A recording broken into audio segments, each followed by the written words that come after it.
Good morning, everyone. Welcome to Talking Horses. Greg Wolf and Andy Serling as we kick off our first week without turf racing since early in April. And I got to say, probably the handicapper of the year at the New York Racing Association is Glenn Kozak. Yeah. Because to somehow manage to pick Sunday as the last day of turf racing, and then for the first time since Saratoga, we got a huge rainstorm before the meet, which would have knocked out turf racing at least through Saturday. And you brought it up before, too. And to maintain those turf courses, we didn't get a lot of rain.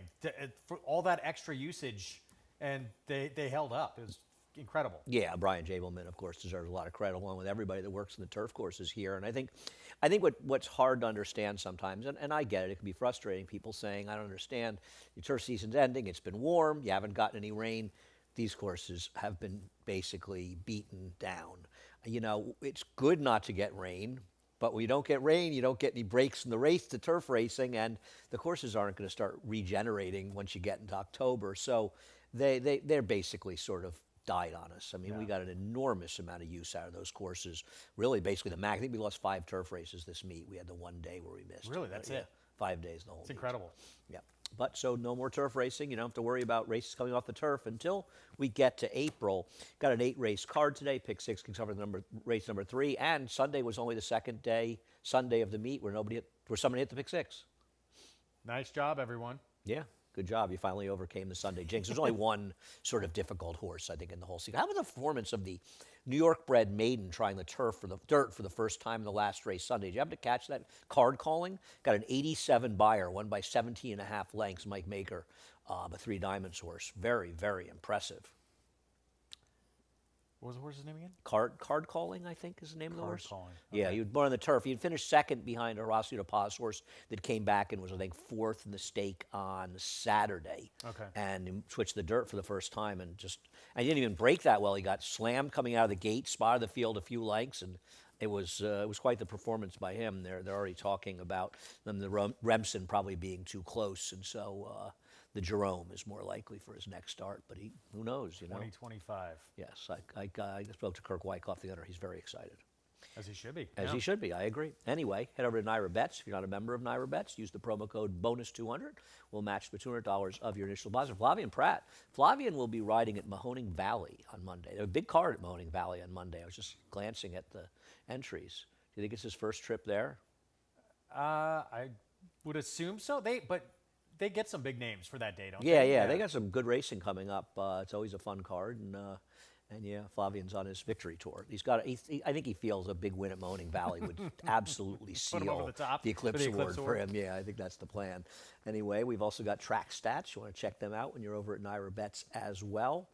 We have the feeder contest tomorrow. You'll have to post time Friday for the $40 feed-in. Of course, Saturday's contest, you don't have to play the feeder. You can just sign up for $300. It all plays through Naira Bets. Get more information on nairabets.com/contests. And finally, the show.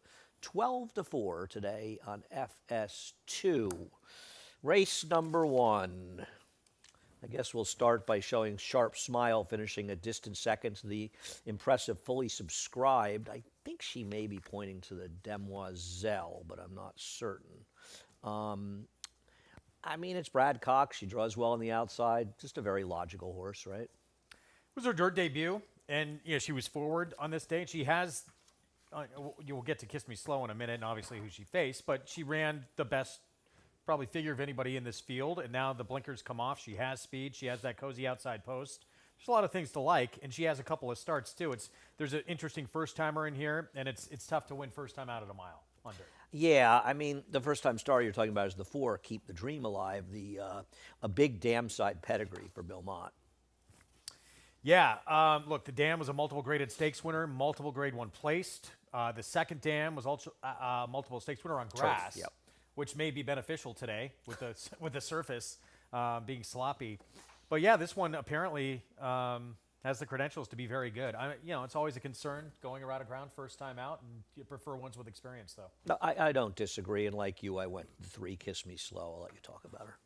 Not much to say that isn't sort of obvious, I don't think. Yeah, it's Chad Brown. She had to deal with quite a few things in the debut. The rail, but more importantly, she had to deal with a champion named Immersive in that first start. And this is from the family of Phipps family pedigree. Second dam, Storm Flag Flying. Third dam, My Flag. Fourth dam, Personal Ensign. there's high expectations for this filly. It's pretty impressive that both My Flag and Stormflower Flying both won the Breeders' Cup Juvenile fillies. Personlenza got injured in the Frisette, and so she didn't make the Breeders' Cup at Santa Anita that year. But it's pretty amazing, actually. Yeah, and I mean, she ran well first time. She's not that slow. I thought she broke. She just didn't really have much speed. They kind of asked her, and she sort of took her back and dropped way out of it, made a bit of a run. We'll see. I mean, obviously, Immersive has done well since that race. I took her as well as a second-time starter. Had a little bit of time.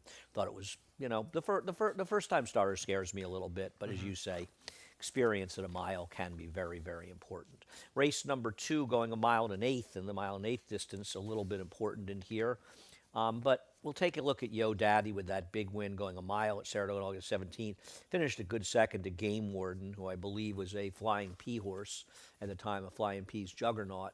So that loss, no disgrace. And I don't think he ran great getting back to dirt last time, but I think he ran better than anybody in this field. And like you, I just put him on top. Yeah, I mean, look, a monster race in the win at Saratoga that would just dust this field. But the race last start, you had pointed out on Track Trends, the rail was not the place to be that day for the most part. And actually was steadied a little bit on the backstretch in that race and was basically along the rail the entire running of the race.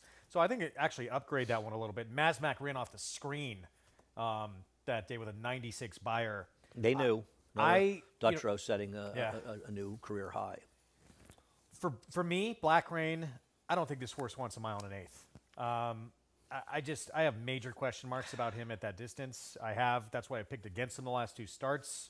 And I put him second because I thought he'd sit outside the 2 in this race, especially now with the 1 scratched, and get a good trip. But I got to tell you, he's a massively disappointing horse. He just has sort of failed and not really done any significant running in his races. I'm not going to say he's impossible, but I agree. I mean, you compare him and Yo Daddy, and the good Yo Daddy's just a better horse. He's more reliable in his recent races.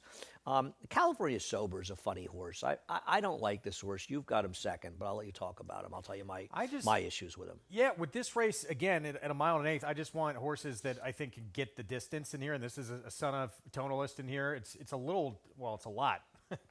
Turf pedigree, especially on the bottom side. The second dam was a multiple graded stakes winner on the grass, and it is turfy, certainly bottom side, but Tonalist up top. I'm going to take a shot with this horse in second here because the first start, again, we say and I know it was a race taken off the turf and there wasn't a lot behind him, but at least he won at a route of ground first time out, a mile and 70 yards, and extra ground he might appreciate. I get it. I understand. He's the new face in here, and there's a desire. Yo Daddy didn't run quite as well last time. He's coming back on reasonably short rest. It's hard to trust the 4 and 5, and I understand the appeal of taking this horse, a horse who I think may be an underlay in this race. My problem is that his maiden win was terrible, and in my opinion, it will get him, nothing in this race whatsoever. And he improved dramatically in the turf because, as you said, he's really got a pedigree that screams turf. So I agree with you. He's supposed to get the distance, but I think people are going to bet him off of turf races, and I don't think he's a dirt horse, this horse. So I'm kind of curious what price he goes off at. I'm looking at some doubles. It's very early. He's actually favored. The 1-6 double is the lowest double. Now, I don't think he's going to be favored in this race, but I wonder if he's going to be a short price. I think he's sneaky going to take some money. Yeah, I think he is too. We'll see what happens. He is the wild card in race number 2, regardless of how you feel about him. Race number 3, going 6 furlongs, kicks off the pick 6. We'll take a look at First Class Cast, who I've picked on top, running 3rd last time out. And at the end of the day, I just thought Flavian would do a better job of at least getting her in the game. Thought she ran very well 2 back when she was closing against the grain of the race with a slow pace. And I know she's probably the favorite in here. I didn't have anything clever to say about this race. She's 4 to 5 morning line. And look, we should say races 2, 3, and 4, Linda Rice has a chance for a clean sweep of that triple. A huge chance. I actually thought, and I know I didn't pick this horse on top, so it sounds silly. I think this is her best chance to win of the 3. Having said that, I picked against her, but she's the shortest price of them on the morning line, so I think that's very fair. I agree with you. I don't love her. I just think she's found the right spot. She probably has. And she did 2 back. She got pinballed a little bit out of the gate in there. She did come out, and that was kind of her own doing a little bit. But there was an excuse. She did run, I thought, she was very far back that day and made a big move against Amazing Dottie, who is going to be the horse to beat later today, who's pretty good. she's way the horse to beat. I think there's some interesting horses though, like the 7, who I wound up going in here to.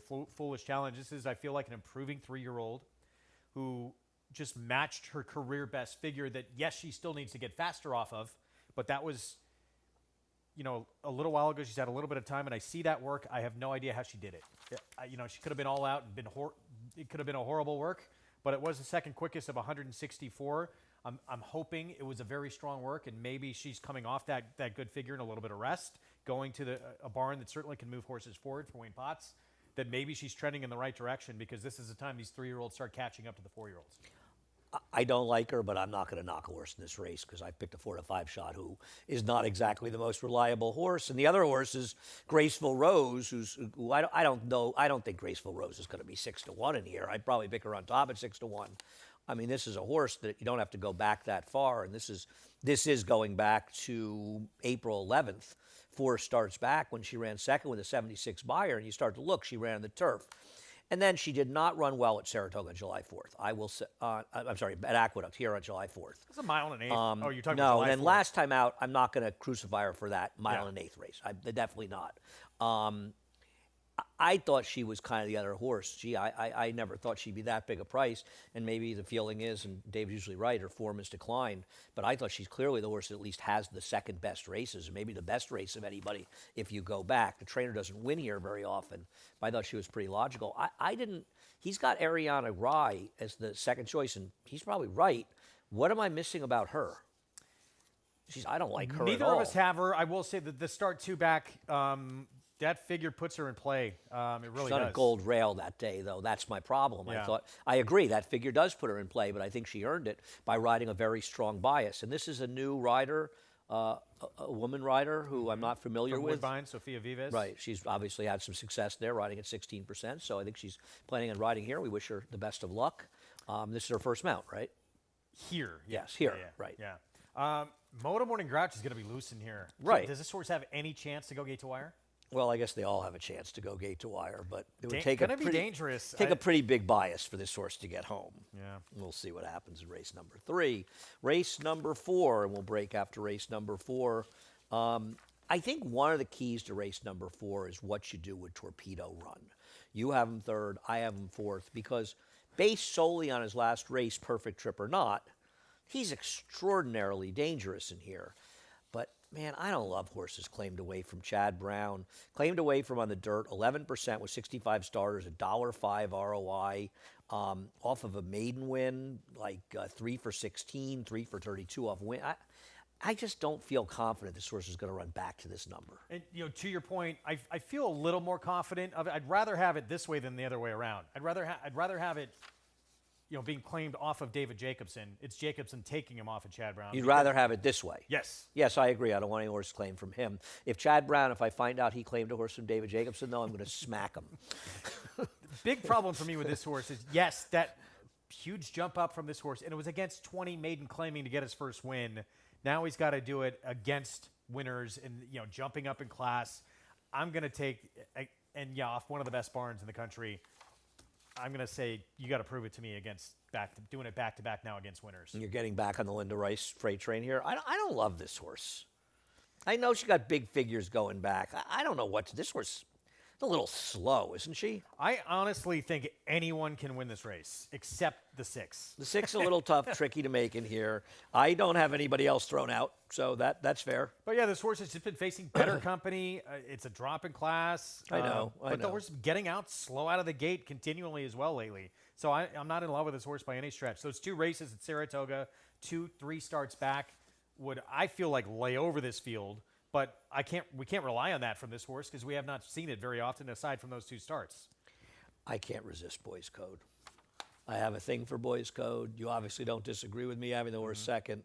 I don't know if he's going to get enough speed to close in 2 because I can't knock the 2's lack of speed and not mention this horse's lack of speed, though I think it'll be a slightly better price. Gets a rider change for whatever it's worth. A horse that I don't love the horse on a sloppy track. She has run well in wet tracks before. I'm not sure how much she loves it, but I just couldn't resist on the drop down. This horse has been running against much better horses. And I didn't want to put the 7 on top either because, yeah, the 7 was running great, but what the heck happened last time? was And I bad. just don't want to take this horse at a short price off of such a bad race. Yeah. Though he makes perfect sense outside of his last race. And the horse was given a big number. A couple starts back in a non-threatening eighth, beat 7.5 lengths because it was better company too.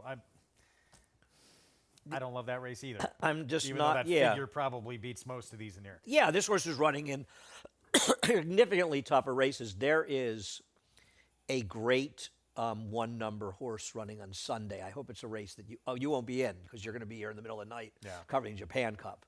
But I'll show it to you at some point. There's a great one number horse running.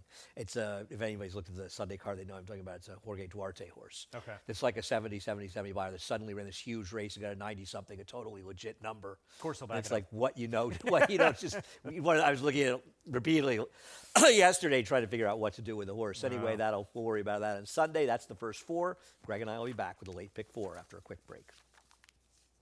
For almost 150 years, the Saratoga name has been synonymous with the finest quality, sustainably sourced spring water available anywhere. Saratoga carries on the rich tradition of its forefathers by crafting each stunning blue glass bottle with the same attention to detail and care that has been its hallmark for generations. Visit SaratogaSpringwater.com today or ask for us by name at your local market or restaurant. Saratoga Spring Water. Make every day exquisite.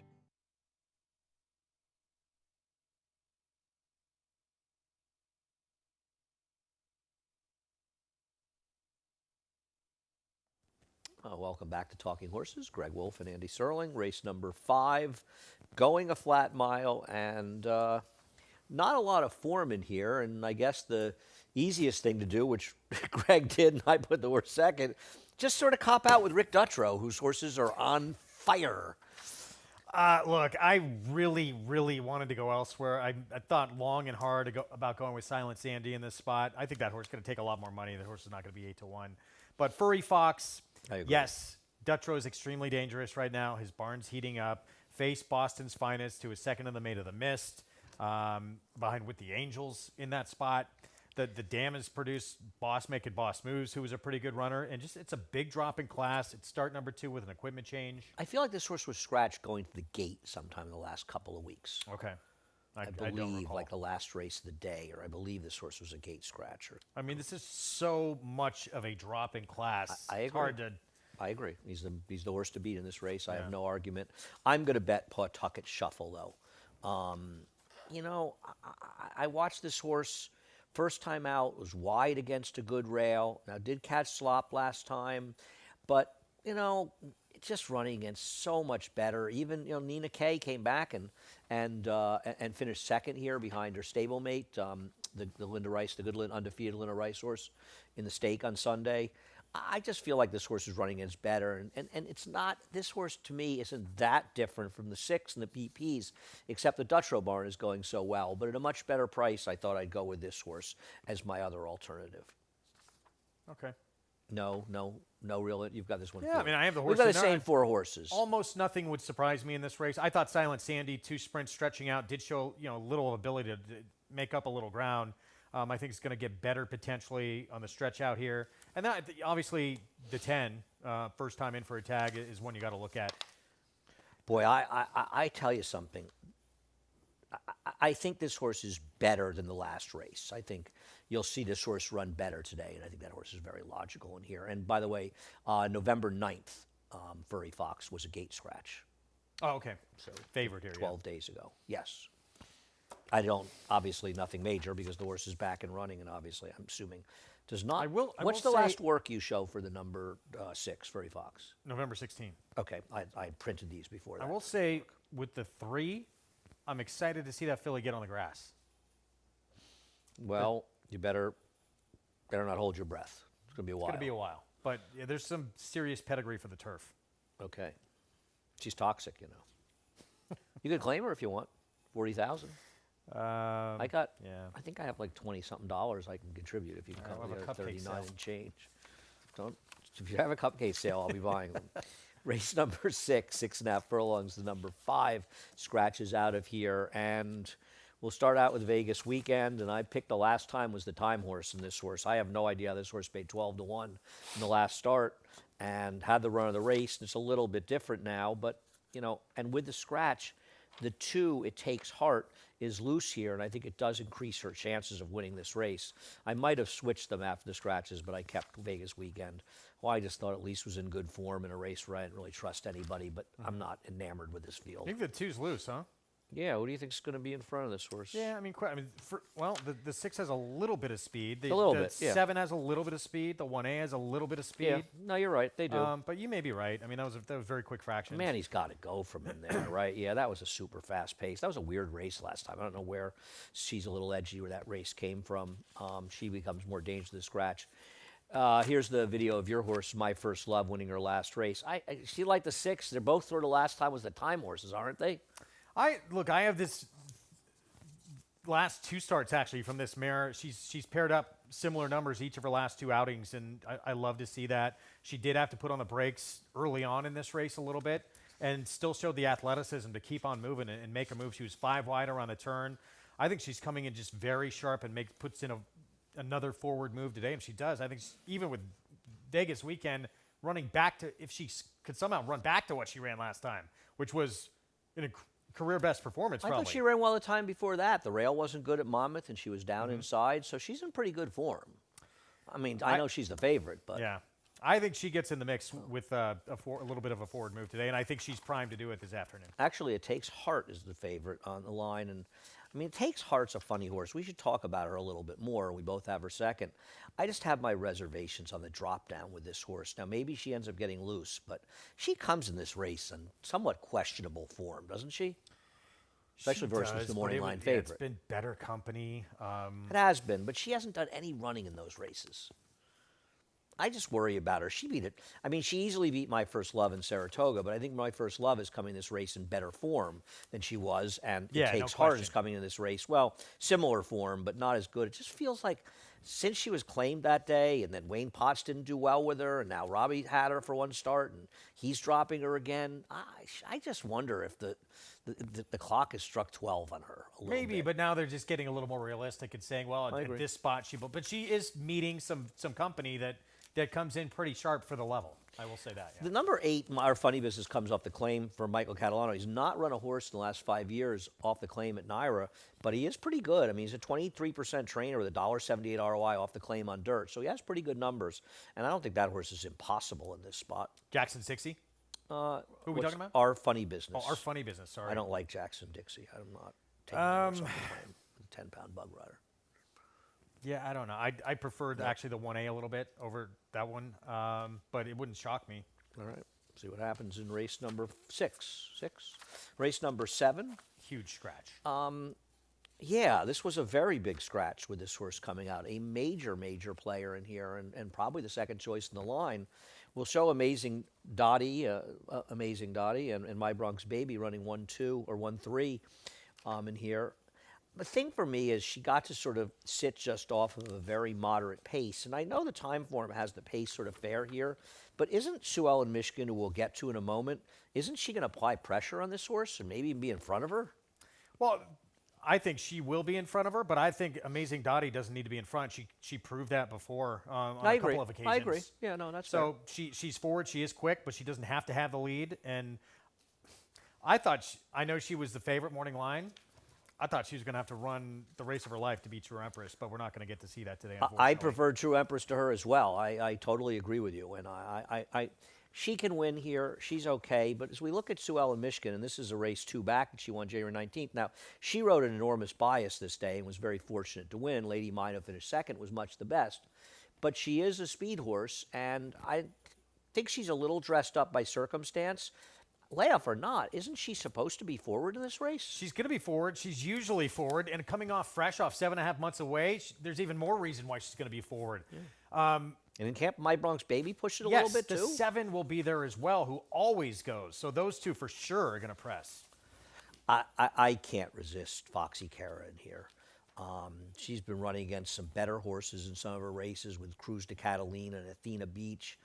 And I know she's not a particularly strong winning type, but I'm not going to resist this jockey change. It's the jockey change that we saw win the stake race with a stablemate of hers back on New York Red Showcase Day. The horse that won the, is it Kara's Time? She won the Iroquois, switching to Dillon, and I'm not going to ignore this switch on this horse, and I'm going to give Foxy Carrot a price a try because honestly, I don't want to take Amazing Dottie at a short price. I just don't know. I know she's got an amazing record, but I don't think her races have been that good in New York, and I thought she was kind of gifted her race last time out. You know, I mean, First Class Cat is running in a much weaker field earlier today. I thought this was a tougher field. I thought Foxy Carrot was an interesting possible It might upset get a in great here. setup. We'll see. We'll see if there's enough pace. I'll need some pace for sure. Race number 8. This is the race I know that Greg has been waiting for all day. He told me, he I actually said, do like this race. he said it's his Travers. And I'm going to start by doing something I rarely do, and I'm going to show a replay of a horse in the turf in Bourbon Outlaw. Because Bourbon Outlaw is probably going to take money in here based on this race 2 back. And do you have any confidence that this horse can stand up at all in the dirt?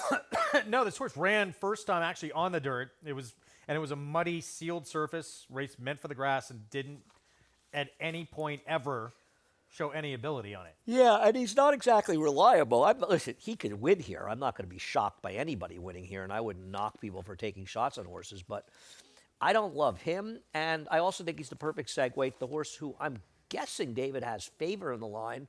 I don't know for sure. I haven't seen the morning line, but very satisfactory. He's got 7-2 morning line favorite. And I mean, same thing. Why am I supposed to take a horse that's even on the turf figs is barely faster than anybody here, running on the surface the first time just because he's going to Wayne Potts? I mean, to Brad Cox from Wayne Potts. Yes, keep in mind, this isn't even a Brad Cox horse. He's moving to the Brad He's Cox moving barn. to Brad's Yeah. barn, right? Yeah, I don't have I know high.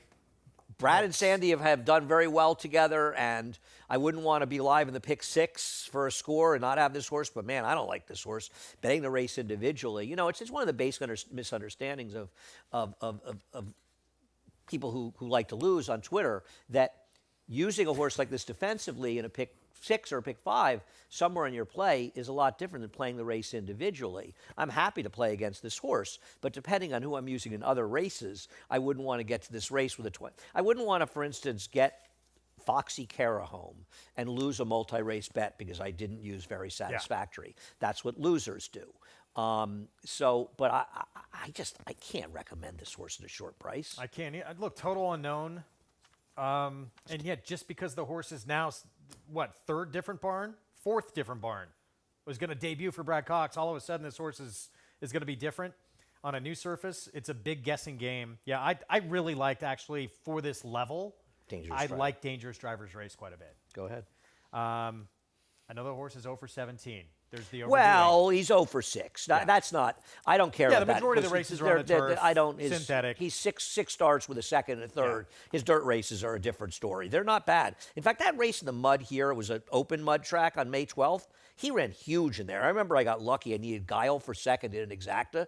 And this horse did all the dirty work, and Guile was incredibly lucky to pick him up. Yeah. He's super logical here, isn't he? Horse legitimately brushed the gate coming out last time out and put in, I thought, a pretty big move around the turn. Guile just decimated this field. Yeah, he couldn't lose. This horse was well clear of everybody else in here. I actually think Bolta Plata has some talent. I know the horse is 0 for 14. He's just kind of lost it. That's one of the horses probably you want behind the rest of this group.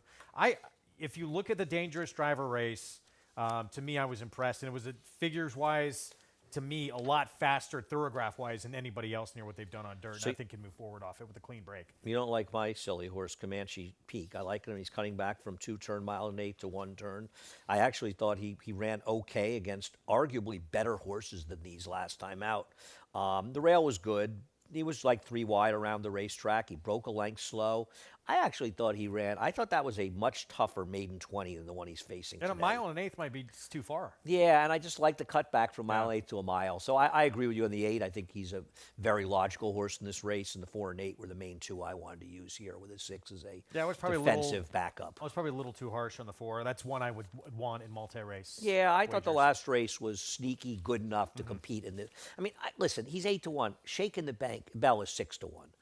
I mean, this horse has burned so much money, and why do you think this horse wants to go a mile anyway? I'm not going to knock anybody for taking any horse, basically, in this race, but there's some horses that just aren't that appealing that are going to be shorter prices, like the 11, like the 6, like the 2.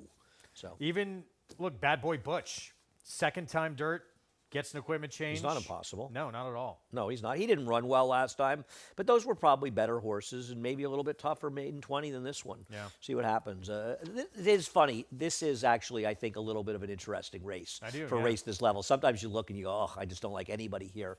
I think both the 4 and 8 are very dangerous here. Thanks, Greg. We're done. Hopefully for you, Chris Griffin will be back, and that jerk who did the first scratches won't be called in to do anything more serious than give out a few scratches. Head over to Naira Bets and use the promo code BONUS200, and we'll match the $200 of your initial deposit. Do you see us calling the race from the set? Oh boy, I've had to do that several times. I would have an emergency in the bathroom if that was going to happen. Head on over to Naira Bets after using bonus 200, and then check out track stats as well. We also have the contest, $40 feeder tomorrow. You have till post time tomorrow to sign up for that. You have till post time Saturday to sign up for the $300 contest, all played through Naira Bets. Get more information at nairabets.com/contests. And finally, 12 to 4 today on FS2, covering all of the action as Greg is getting really revved up. They got the draw for the Japan Cup. Yeah, coverage Sunday morning, 1 a.m. And they don't usually, Japan Cup doesn't usually get this big international cast. They have a very strong Goliath international is in cast this there. year. Auguste Rodin's making his Yes. final career start. His form's a little dicey coming in, but Goliath is one of the top ranked horses in Yeah. Europe, right? Yes. I believe John Stewart owns some of him, right? Isn't? Does he? I feel like he's the Euro that John Stewart has Okay. a piece of. Check out his Twitter account if you're not already checking it out for entertainment value. We're done. Thank you, Greg. We'll be back together in just a few moments upstairs. You're just getting started, and Chris Griffin will be up next in a little while with a reprise of Scratch and Changes. Have a great day. For almost 150 years, the Saratoga name has been synonymous with the finest quality, sustainably sourced spring water available anywhere. Saratoga carries on the rich tradition of its forefathers by crafting each stunning blue glass bottle with the same attention to detail and care that has been its hallmark for generations. Visit SaratogaSpringwater.com today or ask for us by name at your local market or restaurant. Saratoga Spring Water. Make every day exquisite.